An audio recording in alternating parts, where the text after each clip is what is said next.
So a few weeks ago, I was teaching my mom how to upload a document to her Google Drive. And I was teaching her other technology-related stuff. Now, I'm not gonna lie, we were there for a minute. But I did what every good son would have done, and I helped her. And then I internalized my frustration. But then it hit me. The first time I ever had a computer in my house was where my parents brought a computer home. I was 10 years old. They were 40 years old. For me, it was second nature, but we both went through the same learning curve together. So it makes sense, and it made me think, technology is advancing so fast. A few decades ago, we were barely using it. Right now, it basically controls our entire lives. In fact, scientist Ray Kurzweil predicts that the next 100 years of technological evolution would be the equivalent of the past 20,000 years. That's how fast technology is advancing. It's good, but it's also scary. It's scary because of all the people that are being left behind.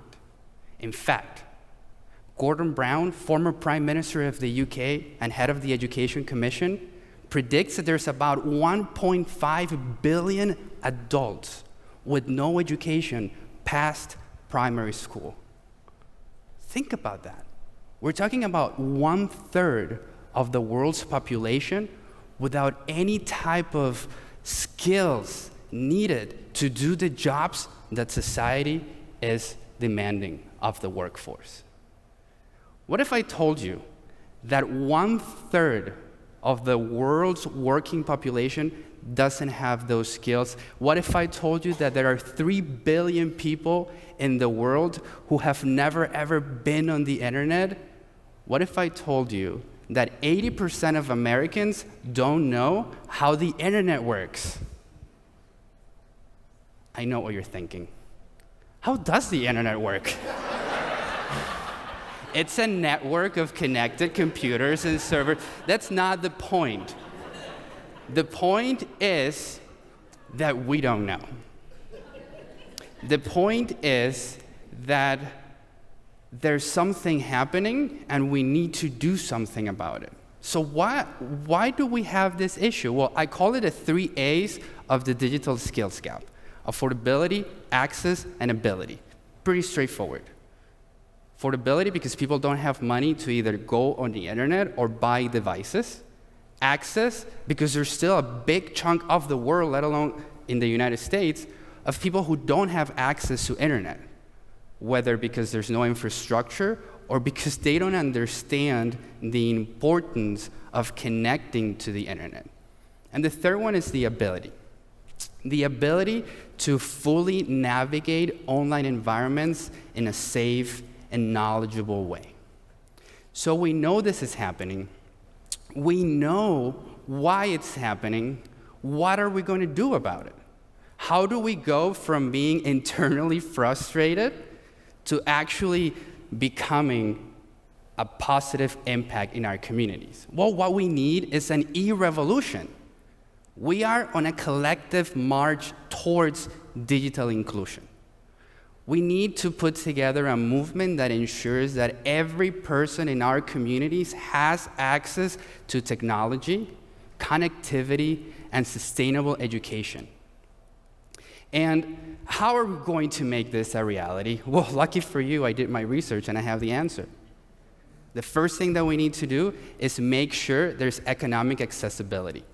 We have to make sure that our people have the right resources so they can connect and they have a proper device. Did you guys know that the cost of broadband internet in the United States is one of the highest in the entire world, roughly around $84 a month compared to Asia, around $45 a month?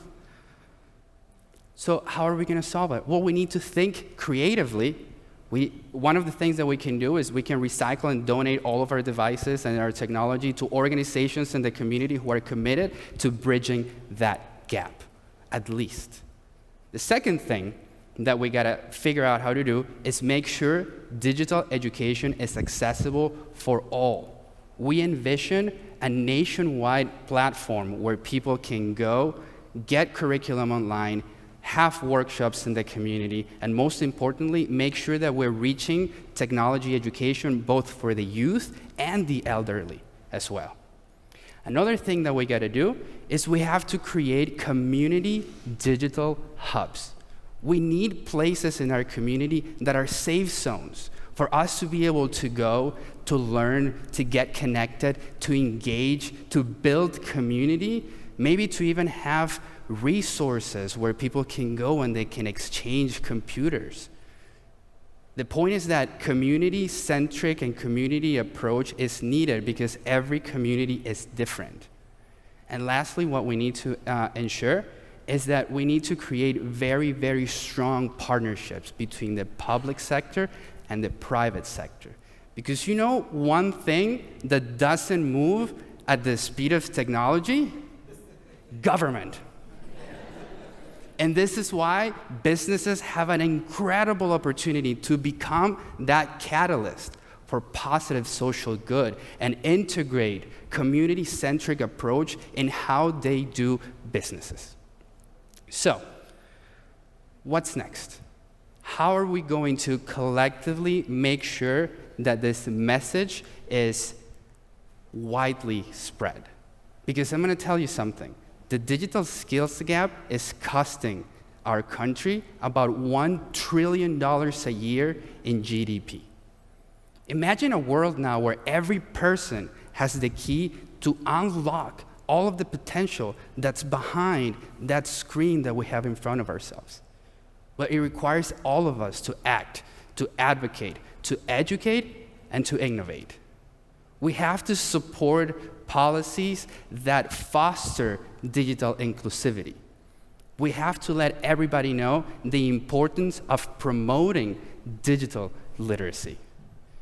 So we have an opportunity in our hands. We have an opportunity to transform the landscape of our digital world.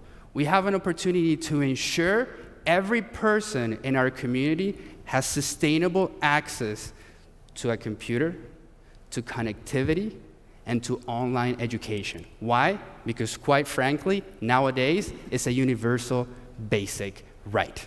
So the e-revolution is happening right now. What are you gonna do? Are you gonna lead, or are you gonna follow? Thank you so much.